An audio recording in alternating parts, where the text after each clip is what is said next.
All right, listeners, welcome back for another deep dive. Today we're catapulting ourselves back to 1985. Okay. Think big hair, shoulder pads, and two movies that define a decade. The Terminator and Back to the Future. Now, on the surface, you've got a gritty sci-fi action flick and a fun time travel adventure, right? Right. But we're digging deeper. We're looking for connections, for shared threads that might reveal something, well, a little more unexpected. Well, you've definitely got your work cut out for you with this deep dive. Oh, we're ready, Uh, and we've got help. oh, good. Let me introduce our resident expert on all things film and pop culture. Well, hello there. I'm excited to be here, and I have to say, this pairing, it's got me thinking. You know, these films, they might seem worlds apart, but they were born from the same cultural soup. The 1980s, right. A time of massive change, anxiety, and, let's be honest, some questionable fashion choices. Hey, the shoulder pads were epic. But you're right, the 80s were a time of intense contradictions. You had the Cold War casting a shadow over everything, the threat of nuclear annihilation always looming. And that's definitely present in both films, although they deal with it in very different ways. You've got The Terminator, which paints a pretty bleak picture of the future. Machines, nuclear war, humanity on the brink. It's heavy stuff. Yeah, and don't forget, the Terminator hit theaters in '84, right on the heels of the Pershing TC-Town missile deployment in Europe. Right. Talk about a real-world parallel. Those missiles, they were a huge deal. Really ramped up the tension between the U.S. and the Soviet Union. Exactly. So you've got this backdrop of real-world fear and uncertainty bleeding into the film. It's almost like Cameron took those anxieties and amplified them, creating this visceral, nightmarish vision of what could happen if things spiraled out of control. And then you have Back to the Future, which, while it acknowledges the Cold War, takes a, shall we say, lighter approach. Definitely a lighter approach. Yeah. But it's not like the film completely ignores the geopolitical realities of the time. Remember, Marty travels back to 1955, a time that, in retrospect, seems almost idyllic compared to the 80s. But even then, the Cold War is there, lurking in the background, shaping people's fears and aspirations. Oh, absolutely. Like that scene where Marty tells his dad that in 1985, Reagan is president, and everyone freaks out, thinking it's Ronald Reagan, the actor. It's a small moment, played for laughs, but it speaks volumes about how ever-present the Cold War was in people's minds. Exactly. And that's what makes these films so fascinating to unpack. They're not just telling stories, they're reflecting the hopes and fears, the anxieties and aspirations of their time. Okay, so we've got the Cold War looming large over both films, but what about this whole time travel thing? It was having a real moment in the 80s, wasn't it? Absolutely. Time travel was everywhere in pop culture back then. Yeah. In both The Terminator and Back to the Future, use it as a central plot device, but in very different ways. All right, so let's break it down. What's the Terminator's take on time travel? Well, in The Terminator, time travel is this closed loop, a predetermined sequence of events. Sarah Connor's fate, the future war against the machines, it's all seemingly inevitable. Which is interesting because even though Sarah Connor is told she has a choice, her entire arc revolves around fighting against a future that's already been set in motion. It raises some pretty big questions about free will, wouldn't you say? Oh, absolutely. And that's where Back to the Future takes a sharp turn. It presents a more fluid, even playful approach to time travel. Marty McFly isn't just visiting the past, he's actively changing it, for better or worse. Right. He accidentally prevents his parents from meeting, which, talk about a major paradox, he almost erases himself from existence. It's a lot of pressure for a teenager. No kidding. And that's where the idea of the butterfly effect comes into play, right? Oh, the butterfly effect, I remember that. The idea that even small actions can have huge, unforeseen consequences. Like a butterfly flaps its wings in Brazil, and it sets off a chain of events that leads to a tornado in Texas. Exactly. And Back to the Future uses that concept to explore the interconnectedness of events, the ripple effects of our choices. It's a more optimistic view of time travel, suggesting that we're not just bound by fate, that we have the power to shape our own destinies. Which is a pretty stark contrast to The Terminator, where fate feels like this inescapable force. Exactly. And it's that contrast, that tension between these two very different perspectives on time travel that makes this whole discussion so interesting. Yeah, it really does make you think, doesn't it? Like, do we really have free will, or is everything kind of set in motion? It's a mind bender, for sure. But I think that's part of what makes these films so compelling. Yeah, totally. They tackle these big philosophical questions head on, but within the framework of these really entertaining stories. Right. And speaking of things that make for a good story, we can't forget about the role of technology in both of these films. Oh, yeah. Technology. Yeah. Big one. And again, we see these two very different approaches. We do.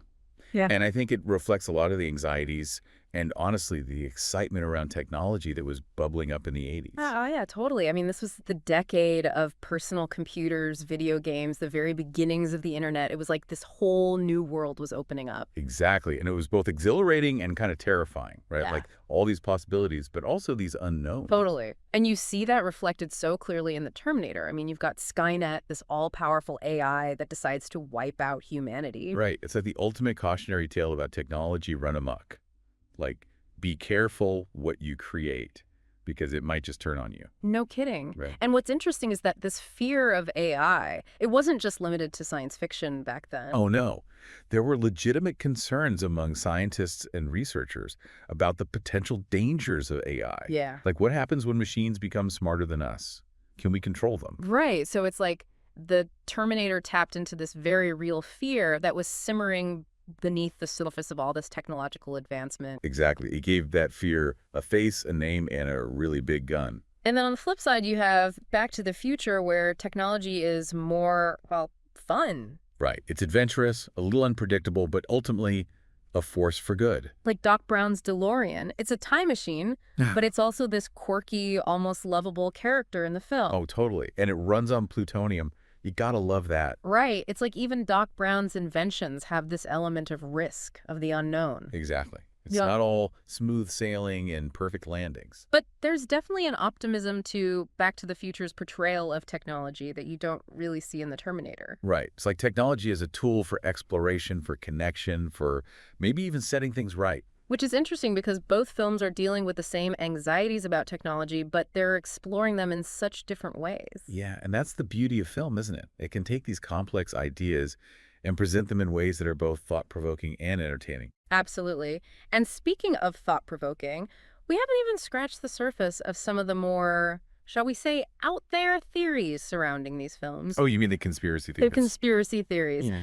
Because, our listeners, they love a good deep dive, and they sent us some really interesting questions about possible hidden meanings and influences behind both of these films. Oh, I love it. Well, buckle up, because we're about to go down the rabbit hole. Hit me with it. What kind of theories are we talking about here? All right, so buckle up, listeners, because we're about to dive headfirst into the deep end of speculation. The water's fine. Jump on in. Okay, so we're talking about secret societies, ancient myths, hidden messages. Is that about right? Yeah, you could say that. I mean, there are those who believe that both James Cameron and Robert Zemeckis, despite their different styles, were tapping into some, well, let's call it unconventional inspiration. Unconventional, huh? Like what?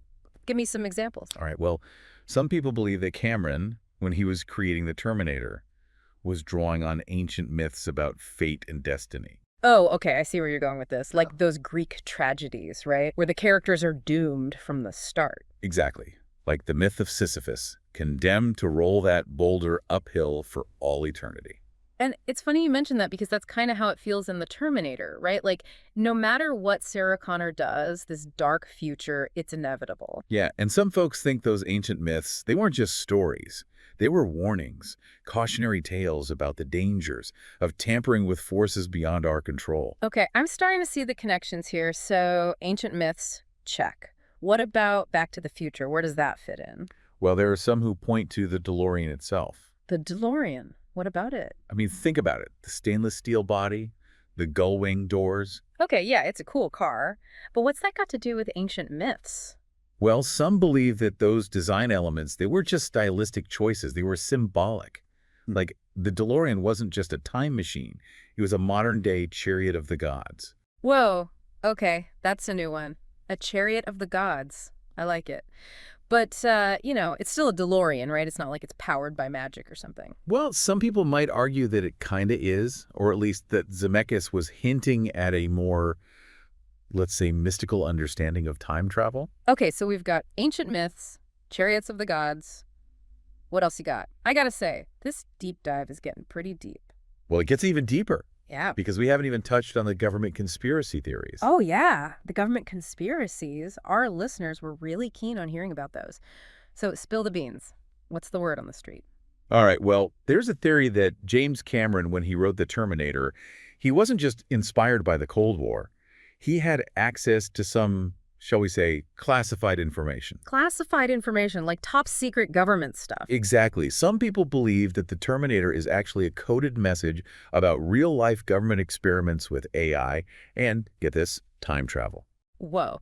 Wait a minute. Are we saying that the Terminator, like the actual cyborg assassin, could be out there somewhere right now? Hey, I'm just reporting on the theories here. I'm not saying I believe them, but it's definitely food for thought, isn't it? Food for thought is an understatement.